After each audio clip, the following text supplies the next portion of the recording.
ಆ ಶಾರದಾ ಮಾತೆಯವರು ಇಲ್ಲಿ ಬಂದು ಇಲ್ಲೇ ವಾಸವಾಗಿದ್ರು ಅಂತ ಹೇಳ್ತಕ್ಕಂಥದ್ದು ಅದು ಬರಿಯ ಐತಿಹಾಸಿಕ ಘಟನೆ ಅಲ್ಲ.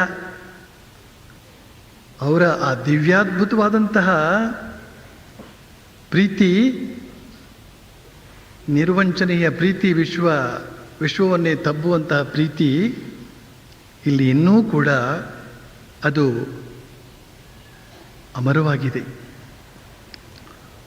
ಆ ಪ್ರೀತಿಯ ರಸವನ್ನು ನಮ್ಮ ಜೀವ ತಾನಾಗಿ ಹೀರಿಕೊಳ್ಳುತ್ತದೆ. ಪ್ರೀತಿ ಯಾರಿಗೆ ಬೇಡ, ಅದು ಇಲ್ಲಿ ಸಿಗ್ತದೆ.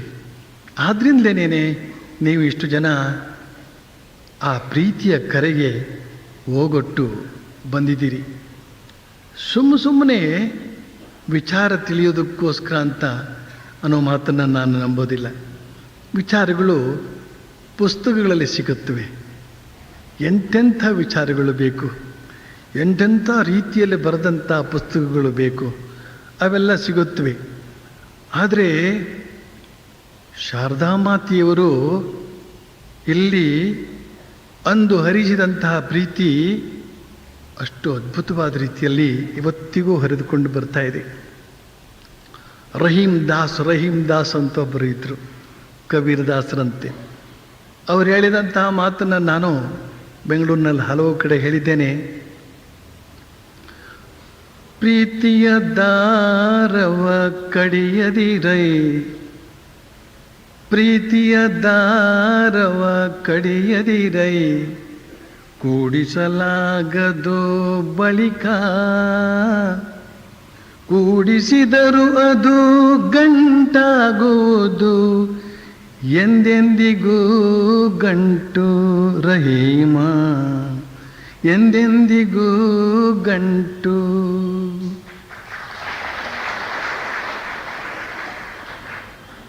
ಪ್ರೀತಿಯ ದಾರ ಅಲ್ಲಿಂದ ಇಲ್ಲಿಯವರೆಗೆ ಒಂದೇ ಥರ ಇದ್ದರೆ ಅದರ ಮೇಲೆ ಕೈ ಆಡಿಸುವಾಗ ಸುಲಭ ಆಗ್ತದೆ.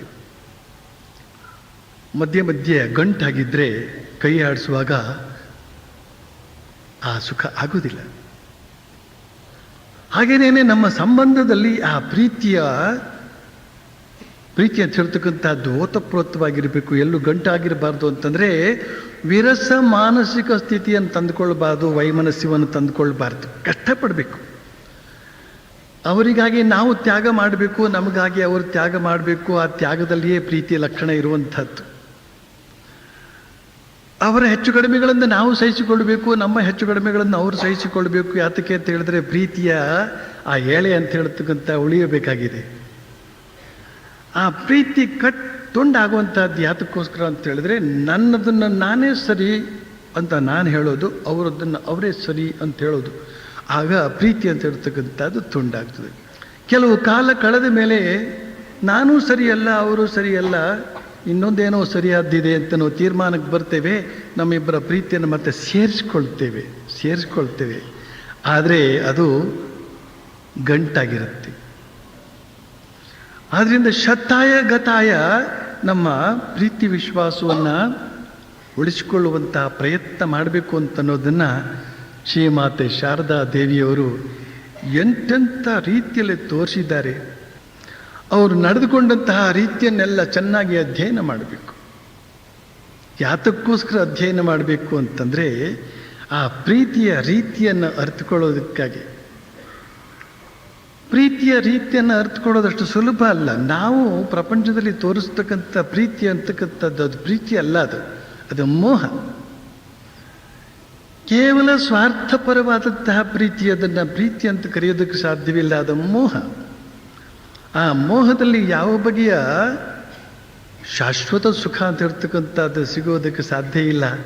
ಆ ಪ್ರೀತಿಯ ಮಾಧುರ್ಯ ಅಂತ ಹೇಳ್ತಕ್ಕಂಥದ್ದನ್ನು ಅನುಭವಿಸೋದಕ್ಕೆ ಸಾಧ್ಯವಾಗೋದಿಲ್ಲ. ಆದ್ದರಿಂದ ಶಾರದಾ ಮಾತೆಯವರ ಜೀವನವನ್ನು ಆ ದೃಷ್ಟಿಯಿಂದ ನಾವು ಅಧ್ಯಯನ ಮಾಡಬೇಕು. ಆಗ ಮಾತ್ರವೇ ಆ ಪ್ರೀತಿಯ ರೀತಿಯನ್ನು ಅರಿತುಕೊಳ್ಳುತ್ತೇವೆ. ಮನೆಗಳಲ್ಲಿ ನಾವು ವೈಕುಂಠವನ್ನೇ ನಿರ್ಮಾಣ ಮಾಡಿಕೊಳ್ತೇವೆ. ಮನೆಗಳೇ ಆನಂದ ಧಾಮವಾಗಿ ಬಿಡ್ತದೆ. ಯಾಕೆ?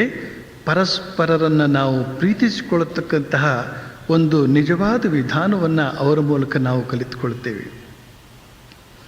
ಈ ರಾಮಕೃಷ್ಣಾಶ್ರಮ ಅಂತ ಹೇಳ್ತಕ್ಕಂಥದ್ದು ಎಲ್ಲೆಲ್ಲಿ ಇದೆಯೋ ಅಲ್ಲೆಲ್ಲ ಆ ಬಗೆಯ ಪ್ರೀತಿಯ ವ್ಯವಹಾರವನ್ನು ಕಲಿಸುವುದಕ್ಕಾಗಿಯೇ ಆ ಸಂಸ್ಥೆ ಇರುವಂಥದ್ದು.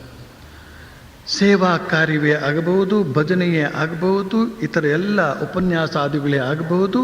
ಅವೆಲ್ಲ ಕೆಲವು ವಿಚಾರಗಳನ್ನು ತಿಳಿಸುವುದಕ್ಕಾಗಿ. ಆದರೆ ತನ್ಮೂಲಕ ಸಾಧುಗಳು ಭಕ್ತರು ಪರಸ್ಪರ ಪ್ರೀತಿಯಿಂದ ಇರೋದಕ್ಕೆ ಎಂಥ ಬಗೆಯ ಪ್ರೀತಿ? ನಾನಾಗಲೇ ಹೇಳಿದೆ, ಶಾರದಾ ಮಾತೆಯವರ ಪ್ರೀತಿ, ನಿಷ್ಕಲ್ಮಶವಾದಂತಹ ಪ್ರೀತಿಯ ಅವ್ಯಾಜ ಪ್ರೀತಿ. ಅದನ್ನು ಅಭ್ಯಾಸ ಮಾಡೋದಕ್ಕೆ ಈ ರಾಮಕೃಷ್ಣಾಶ್ರಮ ಅಂತ ಹೇಳ್ತಕ್ಕಂಥದ್ದು ಇದೆ. ಇದು ಕೇವಲ ರಾಮಕೃಷ್ಣರಿಂದ ಸ್ಥಾಪನೆಯಾದ ಆಶ್ರಮ ಅಲ್ಲ, ವಿವೇಕಾನಂದರಿಂದ ಸ್ಥಾಪನೆಯಾದ ಆಶ್ರಮ ಅಲ್ಲ. ಇದು ಶಾರದಾ ಮಾತೆಯವರ ವಾತ್ಸಲ್ಯವೆಂಬ ಅಮೃತದಿಂದ ಪರಿಪುಷ್ಟಗೊಂಡಂತಹ ಆಶ್ರಮ ಇದು. ಆದ್ರಿಂದಲೇ ಮಹಾತ್ಯಾಗಿಗಳಾದಂತಹ ಸನ್ಯಾಸಿಗಳು ಅಂತಂದ್ರೆ ಏನು ಅಂತ ತಿಳ್ಕೊಂಡ್ರಿ? ಒಬ್ಬೊಬ್ಬ ಸನ್ಯಾಸಿಯೂ ಕೂಡ ಅಲಕ್ ನಿರಂಜನ್ ಅಂತ ಹೇಳ್ತಕ್ಕಂಥವನು, ನಾನೇ ದೇವರು ಅಂತ ಹೇಳ್ತಕ್ಕಂಥವನು. ಎಲ್ಲ ಬಗೆಯ ಸರ್ವಸಂಗ ಪರಿತ್ಯಾಗವನ್ನು ಮಾಡಿ ಎಲ್ಲ ಬಗೆಯ ಆಸಕ್ತಿಯನ್ನು ಹೋಗಲಾಡಿಸಿಕೊಂಡಿರ್ತಕ್ಕಂಥ ಒಬ್ಬ ವ್ಯಕ್ತಿ ಯಾರಿಗೆ ಅವನು ಇನ್ನೊಬ್ಬರನ್ನ ಎಲ್ಲಿ ಕಾಣಿಸೋದೇ ಇಲ್ಲ. ಅವನು ಅಂಥ ಸಿಂಹ ಸದೃಶ ವ್ಯಕ್ತಿಗಳನ್ನೆಲ್ಲ ಒಟ್ಟಿಗೆ ಸೇರಿಸಿ ಈ ಒಂದು ಸಂಘ ಸಂಸ್ಥೆ ಅಂತ ಹೇಳ್ತಕ್ಕಂಥದ್ದು ನಿಲ್ಲಬೇಕಾದ್ರೆ ಆ ಶಾರದಾ ಮಾತೆಯವರ ಅಮೃತ ಪ್ರವಾಹದಂತಿರುವಂಥ ಪ್ರೀತಿ ಅಂತ ಹೇಳೋದು ಇಲ್ಲದೆ ಹೋಗಿದ್ದಿದ್ರೆ ಇದು ನಿಲ್ತಿತ್ತೇನು? ಆಲೋಚನೆ ಮಾಡಲಿಲ್ಲ ನೀವು. ಮುಂದೆ ಆಲೋಚನೆ ಮಾಡಿ. ಈ ಪ್ರೀತಿಯ ಬಲ ಅಂತ ಹೇಳ್ತಕ್ಕಂಥದ್ದು ಇಲ್ಲದೆ ಹೋಗಿದ್ರೆ ಎಲ್ಲ ಬಗೆಯ ವಿವಿಧ ಅಭಿಪ್ರಾಯಗಳು, ಎಲ್ಲ ಬಗೆಯ ವೈಮನಸ್ಸಿಗಳು, ಅವುಗಳೆಲ್ಲವನ್ನು ಕೂಡ ಹೋಗಲಾಡಿಸಿಕೊಂಡು ನಾವು ಪರಸ್ಪರ ಪ್ರೀತಿಯಿಂದ ಇರೋದಕ್ಕೆ ಸಾಧ್ಯವಾಗಿದೆ. ಇದನ್ನು ನಾನು ಮತ್ತೆ ಹೇಳೋದಕ್ಕೆ ಇಷ್ಟಪಡ್ತೇನೆ. ಯಾತಕ್ಕೆ ಅಂತ ಹೇಳಿದ್ರೆ, ಇವತ್ತು ಎಲ್ಲೆಲ್ಲೂ ಲುಪ್ತವಾಗಿ ಇರುವಂಥ ಒಂದು ಅಂಶ ಯಾವುದಪ್ಪ ಅಂದರೆ ಪ್ರೀತಿ. ಆ ಕಾರಣದಿಂದಾಗಿಯೇ ಎಲ್ಲೆಲ್ಲೂ ಜಗಳ, ಎಲ್ಲೆಲ್ಲೂ ಮತ್ಸರ, ಎಲ್ಲೆಲ್ಲೂ ವೈಮನಸ್ಯ, ಎಲ್ಲೆಲ್ಲೂ ಅಧಿಕಾರ ದಾಹ, ಎಲ್ಲೆಲ್ಲೂ ಲಂಚ ವಂಚನೆಗಳು. ಇವೆಲ್ಲ ಯಾತಕ್ಕೆ? ಅವನಿಗೆ ಆ ಪ್ರೀತಿಯ ಅಮೃತ ಸಿಗಲಿಲ್ಲ. ಅದಕ್ಕೋಸ್ಕರ ಈ ಹಣಕ್ಕೋಸ್ಕರ ಅವನು ಹೆಣವಾಗ್ತಾನೆ. ಪ್ರೀತಿ ಅಂತ ಹೇಳ್ತಕ್ಕಂಥದ್ದು ಸಿಕ್ತು ಅಂತ ಹೇಳಿದ್ರೆ ಈ ಜಗತ್ತಿನ ಇತರ ಯಾವ ವಸ್ತುವು ಕೂಡ ಅವನನ್ನು ಆಕರ್ಷಿಸುವುದಕ್ಕೆ ಸಾಧ್ಯವಾಗೋದಿಲ್ಲ. ಅದಕ್ಕೋಸ್ಕರವೇ ಶ್ರೀಮಾತೆ ಶಾರದಾ ದೇವಿಯವರು ತನ್ನ ಎಲ್ಲ ಆಶ್ರಮಗಳಲ್ಲೂ ಕೂಡ ತಾನೇ ಆಗಿ ತನ್ನದೇ ಆದಂಥ ರೀತಿಯಲ್ಲಿ ಹರಿದಾಡ್ತಾ ಇದ್ದಾರೆ ಪ್ರೀತಿಯ ರೂಪದಿಂದ.